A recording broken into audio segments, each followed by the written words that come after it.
The UK government will soon be introducing fundamental changes in how money works. The changes are being planned by central banks around the world, including the UK's central bank, the Bank of England. These changes, once introduced, will affect everyone.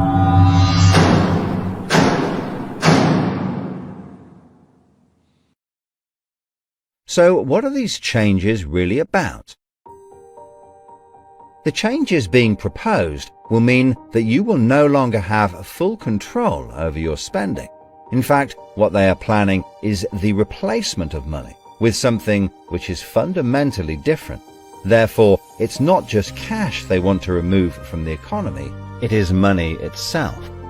Pay attention, because if the new monetary system is allowed to happen, it will be very difficult to reverse and could mark the beginning of the end of human freedom. In order to explain the changes that are being planned right now for your tomorrow, let's explain a little bit about how your money works today.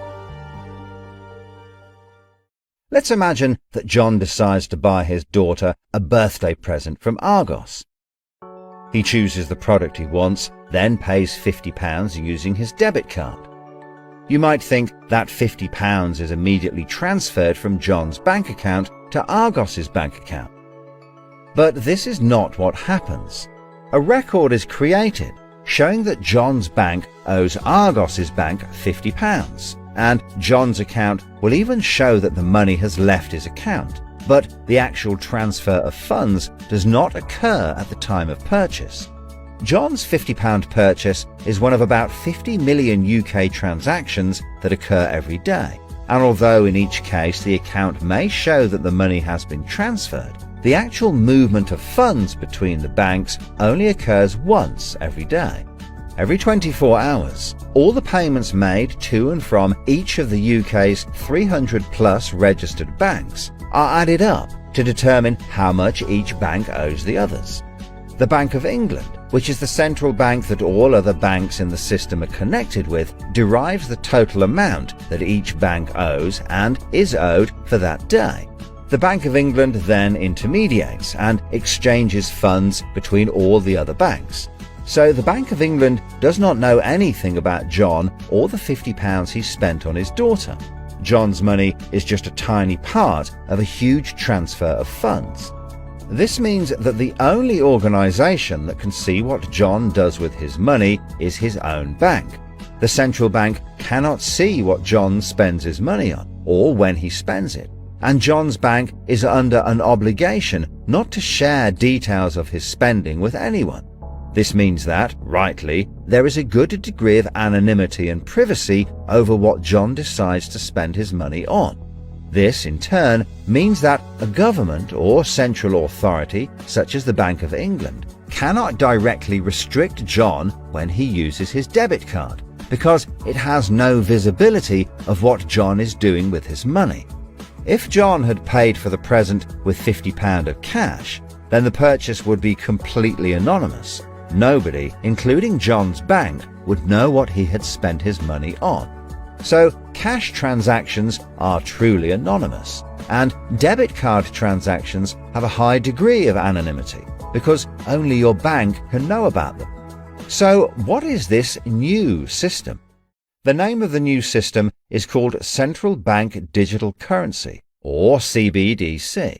It sometimes has other names, such as smart money. Here's how it works. Let's imagine that John, again, decides to buy his daughter a birthday present from Argos. His mobile phone has a smart money wallet or app on it, from which he pays £50 for the product.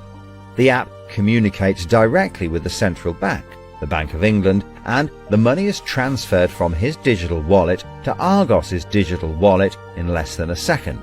The transfer of funds occurs at the time of purchase, and the transaction is recorded and approved by a centralized computer system on a centralized blockchain.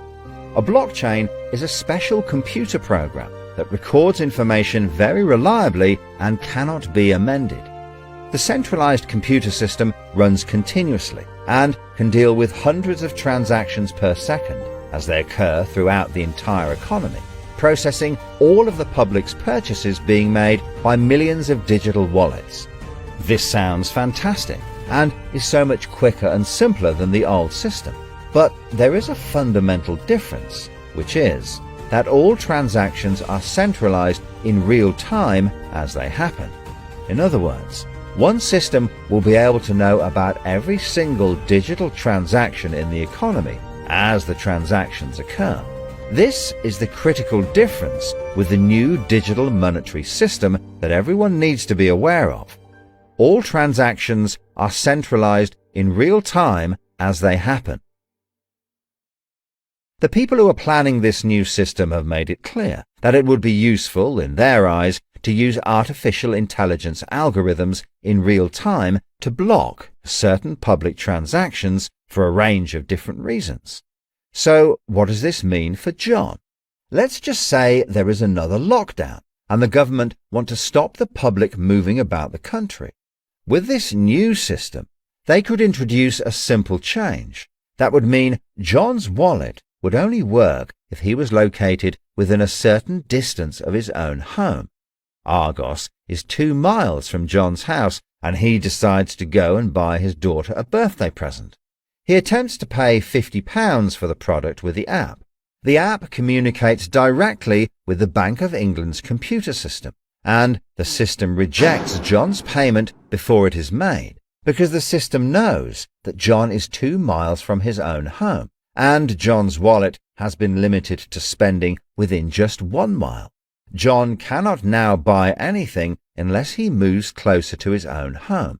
His money is now useless if he wants to go anywhere. Why doesn't John just use cash? That would be a good solution for John as long as cash is still in use. So how might this new system be introduced? The Prime Minister called an emergency meeting today to discuss the unprecedented slide into economic recession in the UK and global economies. Inflation is out of control, and high interest rates are causing thousands of house repossessions. All cash points and over-the-counter cash services are now frozen, and millions of people face losing their life savings as a number of high street banks are declared insolvent.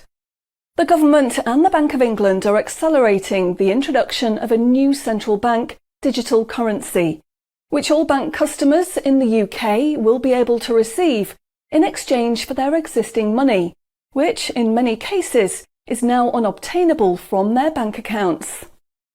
The government say that the new digital money will help the economy recover from recession and will be used to bail out public and corporate money currently held in millions of bank accounts by banks that are at the point of collapse.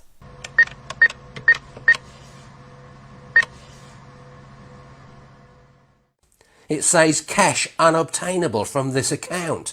It's frozen our money. Bleeding hell, John. How much have we got in the house? We've only got £120, and when that's gone, nothing. I don't believe it. The bank's frozen our money.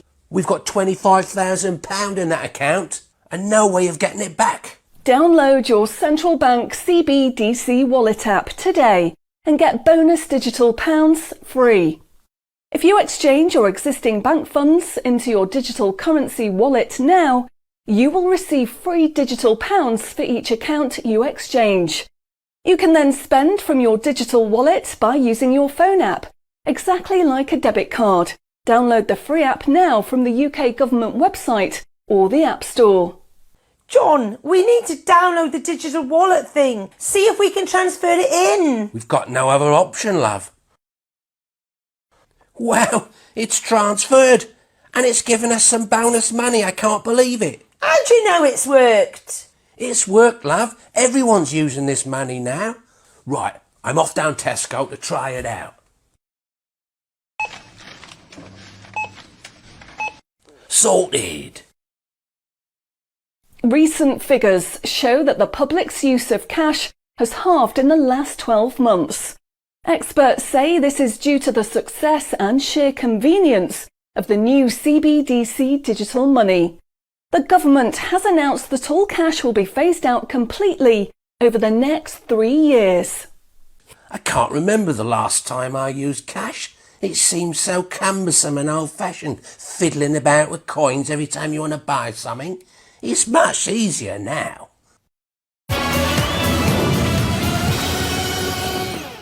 Have you seen the remote control, love?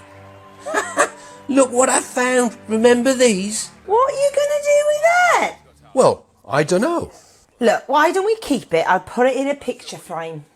My name's Charlie.